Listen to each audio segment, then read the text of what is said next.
Saps què, Joan? Hi ha una cosa que no acabo d'entendre i m'agradaria parlar-ne amb tu.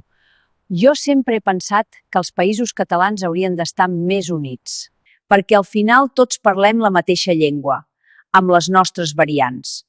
Però un dia en una pàgina mallorquina em van atacar fortíssim. Em deien que el mallorquí no és català, que Catalunya no els fa falta per a res, que no ens necessiten, i jo pensava, però què està passant? D'on surt tant d'odi? Només he dit que compartim la mateixa gramàtica i tot i així hi ha un rebuig brutal cap a Catalunya, i això no ho entenc. Sí, es difícil de entender. Es más fácil crear miedo que explicar la realidad. Y así han conseguido dividirnos, porque saben que unidos seríamos más fuertes y cada uno seguiría hablando su manera de hablar, sin pisar a nadie.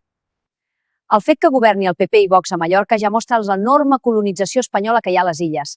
Ara ja els està passant això amb el conflicte del butlletí oficial al castellà i tot el conflicte lingüístic. Saps què us dic? Que fins i tot nosaltres tenim prou feina defensant la llengua catalana. I en part m'alegro molt que els estigui passant això. Volen anar per lliure i es rebel·len. Contra qui busca unitat. ¡Doncs adeu! Mucha suerte, Baleares.